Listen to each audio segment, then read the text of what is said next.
thing we don't provide is the screws. I don't think we sell them. Don't hold me to that one. What are the web profiles typically? Is that just normal studs? Yeah, let me find that. I have a document. We have a document that shows what all the shapes are. Yeah, I have them somewhere. Oh, okay. So you'll get it. If you know what the shapes are, it kind of gives you an idea of how it works. And I can, yeah, so here we go. So So they're go ahead just and pop that normal. up. So what this is going to look like is, see the profile of the 35 USC. So what that is if you, okay, so you see that if you zoom in on the top chord. The top chord, Okay. the top chord is 35. Right. So if you zoom in, you'll see a second line on there. No, on the actual piece itself. Oh. See how you see two lines? Oh, okay, yeah. Yeah. So go back to that that PDF you have. Okay. So what'll happen is that second line represents, you see how that hook is on the left-hand side of that? On the Here? left-hand side, not that one, but the other side. Right here. So there's a. That line represents where that comes down to.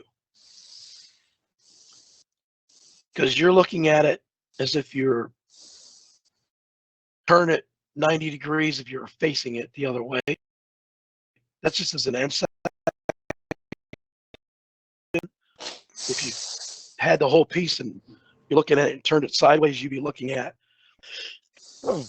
Yeah, This, you can kind of see it in this drawing. Well, you'll see it when you import the trusses back in. It'll be more evident. Mm-hmm. Yeah. There you go. Yeah, I mean it's this section right here or right here. Yeah. So having an idea how this all puts together just gives you a better visual. So if you go back to the PDF, so like the webs are the USW pieces that are down there. Let's see what kind of web Those are the those are the W2 and W3. Where does it say which type of piece they are? Hold your shift key down or control key down, put your mouse over it. Okay, there we go. Or not, well, no, not that. That's a different tool. Hold the, you can close that. How'd you get to that one? I hit shift and I selected it. Interesting. Hit But, control, sorry. I'm hitting control and it opens it. Or hit shift, sorry. Shift doesn't do anything. Should. But I can still see the member name. I'm not sure why you're getting the loading. Oh, okay, there it is. 25W. 25 USW 035. Why are you getting the loading? 25 USW. That's the 2.5-inch stud, yeah. Interesting. I didn't know that had a hotkey. And then that piece that was on the top of the web, that UST piece, that's what that is. Well, or that, or the one that gets bolted to the face of it. Oh, this piece? Yeah. Yeah, it's something like that. I thought you can just use hat channel for that too. Yeah. Well, we have, if you do the web braces, you'll use a UST attached to the face of the member. Gotcha. But yeah, you use hat channel for those, yeah.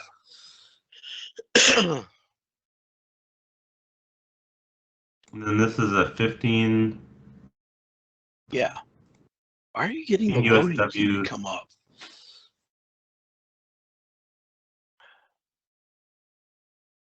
Okay.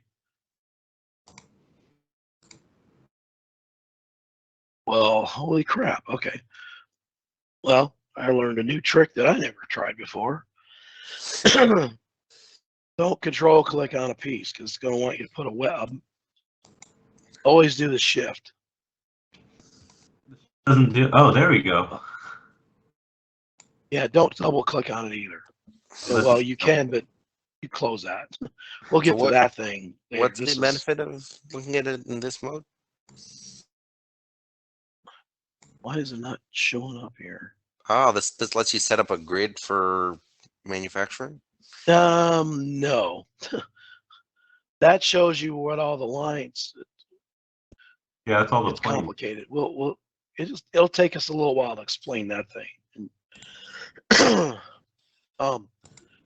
Don't click on it. Just hold the control key down and put your mouse over something, and it'll tell you what it is. Okay. Because if you control click on it, it wants to bring up the loading tool to put a load on the member. What happened to the brace thing? It's interesting. I'm not sure what happened to it. Maybe it didn't. It's not analyzed because it doesn't update its status until you hit save. So,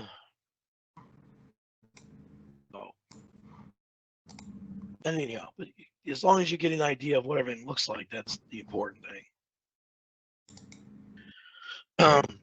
So a couple things to note. There is no undo tool in this program.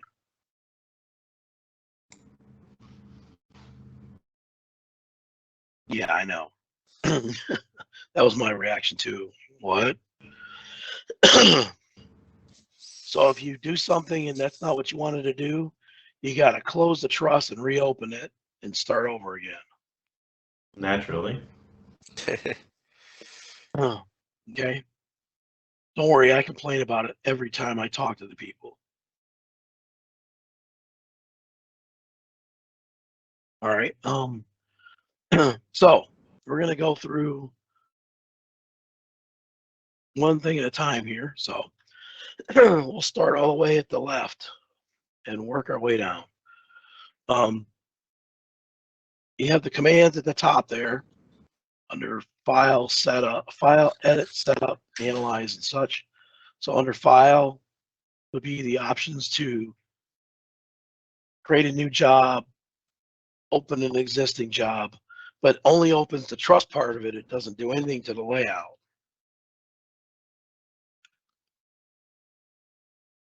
So if you click on the drop down under file, and this basic file options. Yeah. I was just reading through all of them. But there is one thing we do need to check here. You want to go to file print options.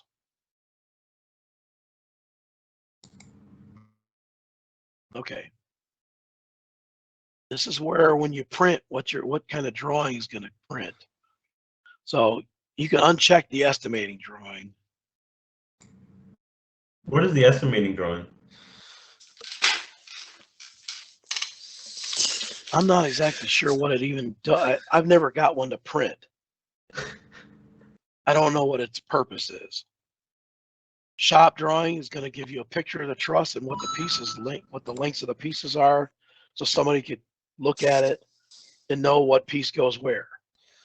Engineering draw output is going to give you a picture of the truss and then all the engineering information below it.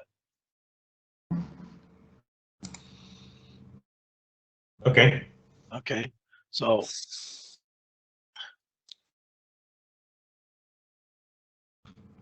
Are we good here? then yeah, we're good there. Yeah, and then if you go file printer setup, this is where you're going to set up what your default printer is.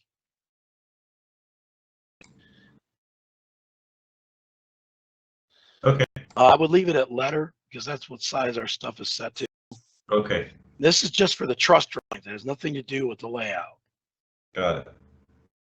That has its own setup. That uses AutoCAD's options. Okay. So for the layout, we would have to add that to an AutoCAD title block and print it out that way. Well, there right? are some already in there. Okay. But automatically, each time you create one, it has 4 title blocks created. It gives you an architecture